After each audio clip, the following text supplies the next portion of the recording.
Mes frères et sœurs, et vous tous qui me regardez, bonjour, j'espère que tout le monde se porte bien. Comme vous le savez, je ne le répéterai jamais assez, il y a deux espèces humaines sur Terre, la race des humains et la race des démons. De plus en plus de personnes le savent et le dénoncent. Par rapport à Naomi Musenga, que s'est-il passé? Eh bien, dans le monde spirituel occulte, Naomi a été sacrifiée. Je profite pour signaler que le monde spirituel occulte est généralement inaccessible aux humains normaux. Il ne faut surtout pas voir ce monde spirituel. Si jamais un être humain normal voit le monde spirituel occulte, au plus tard dans les quelques jours qui suivent, il meurt. Soit en se suicidant, soit en se faisant tuer, soit dans un accident, etc. Parce qu'un être humain normal n'est jamais censé voir ce monde-là. Jamais. C'est pour ça que la Bible dit de ne jamais s'approcher de la voyance, de la magie, de l'astrologie, des choses comme ça. Parce que ces choses vous rapprochent du monde spirituel occulte et c'est Satan qui vous y attend. Je répète encore, si toi, être humain normal, tu as le malheur de voir le monde spirituel occulte, dans les quelques minutes, les quelques heures ou au plus tard dans les quelques jours qui suivent, tu meurs. C'est inévitable, parce que tu n'es pas censé voir ça. J'espère que je suis assez clair. Je rappelle que les faux êtres humains appartenant à la race des démons maîtrisent parfaitement la sortie de corps, la décorporation. Le voyage astral n'a aucun secret pour eux. Leur corps physique, leur corps humain, n'est qu'un vêtement pour eux.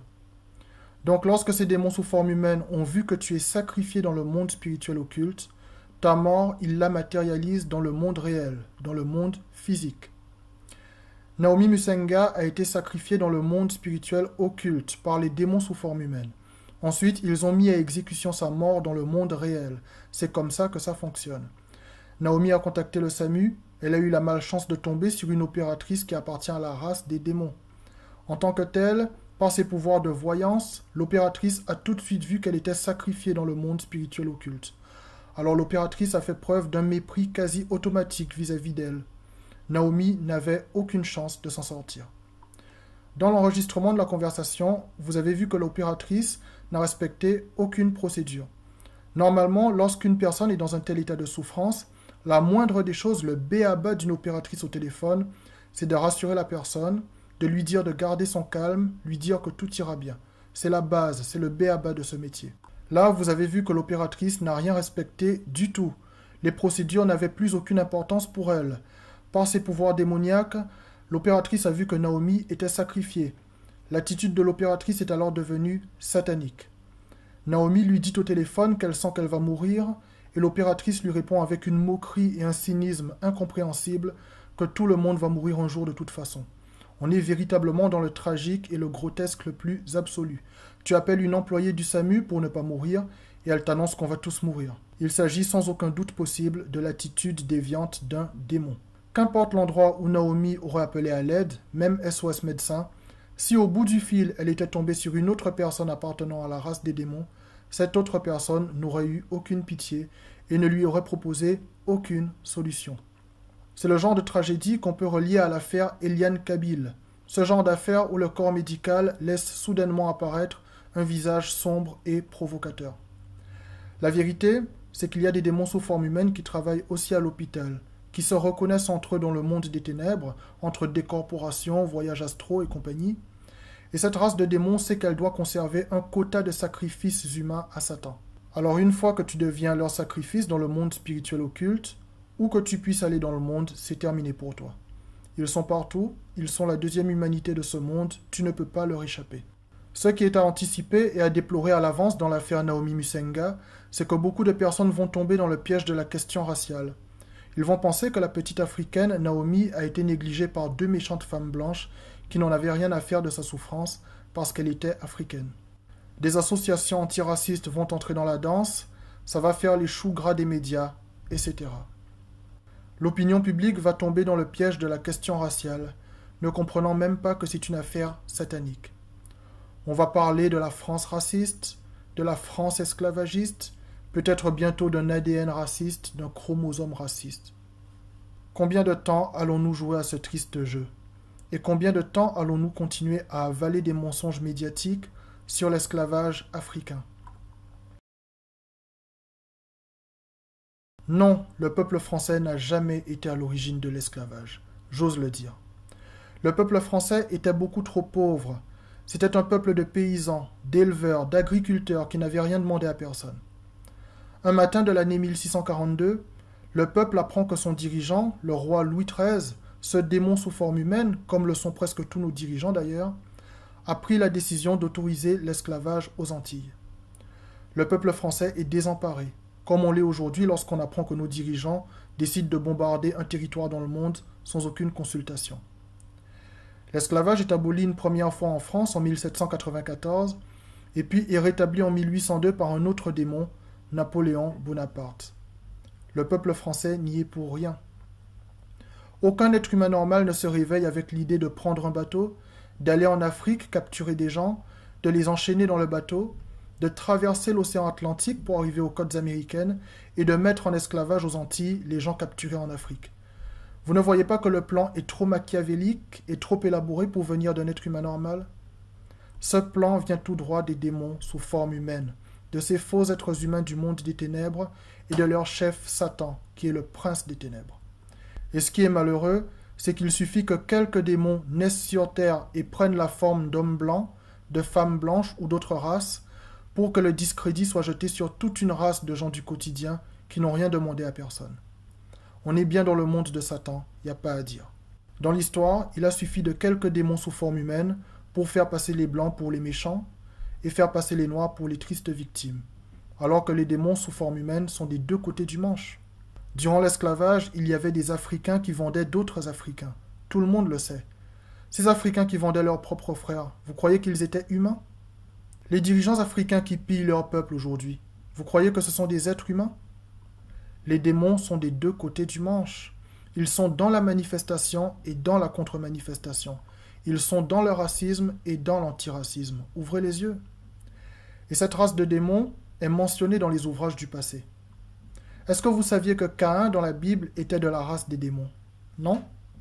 Et pourtant.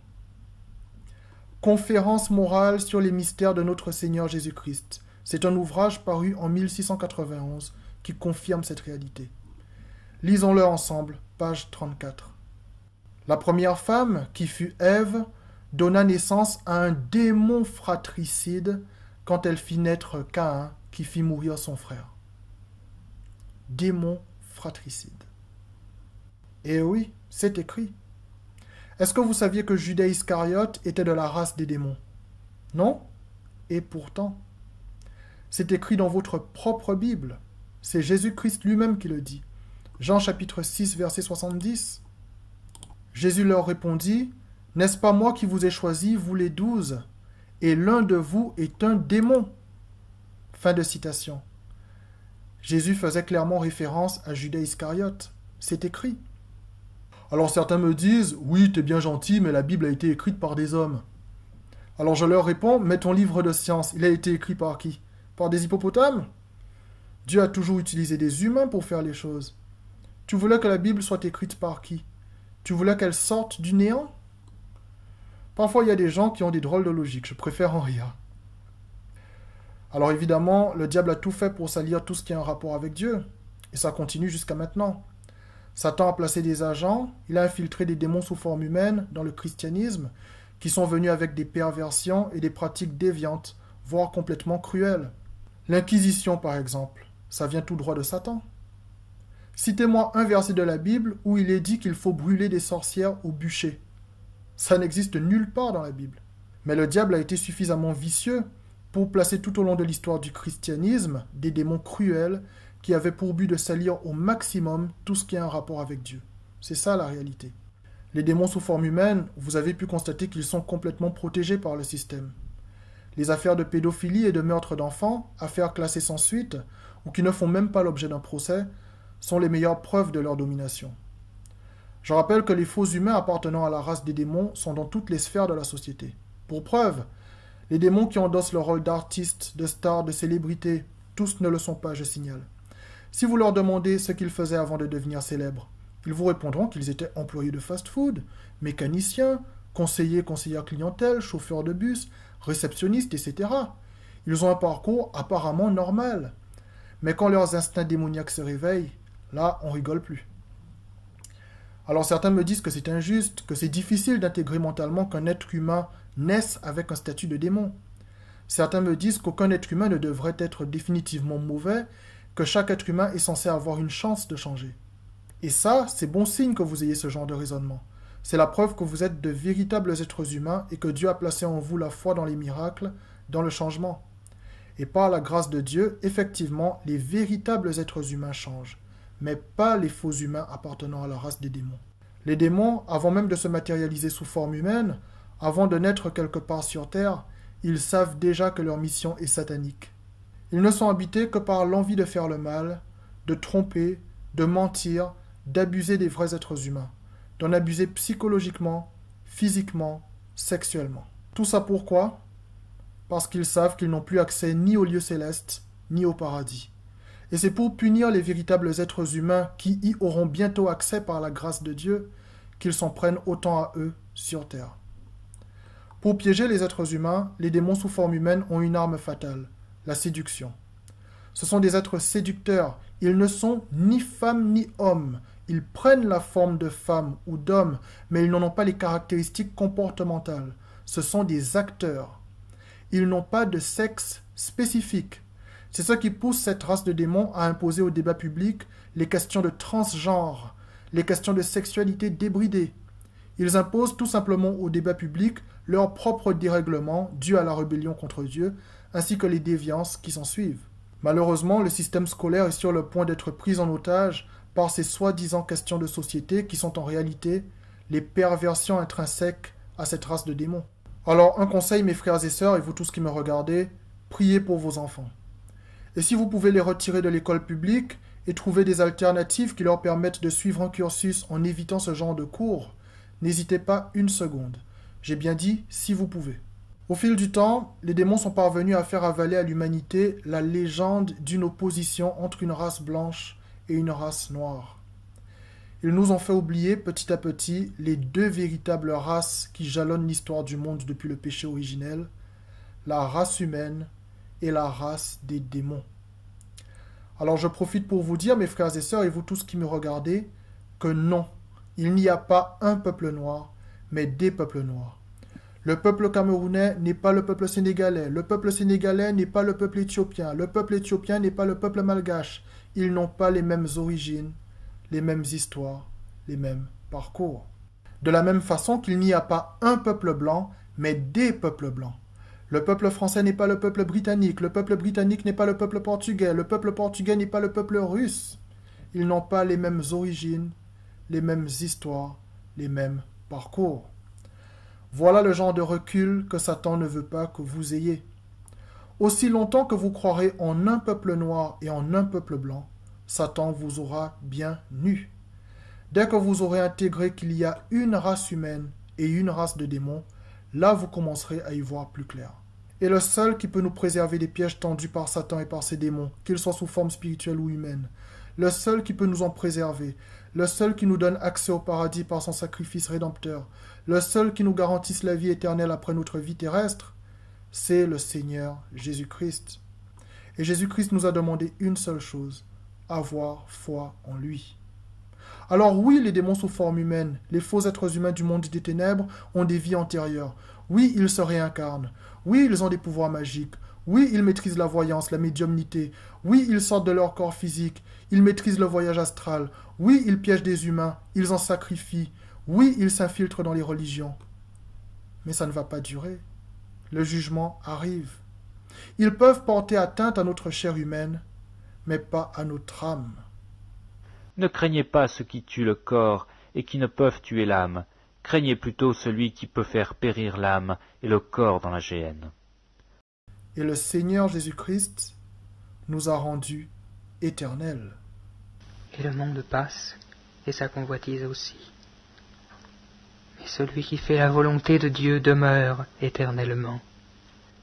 Mes frères et sœurs et vous tous qui me regardez, merci pour votre attention.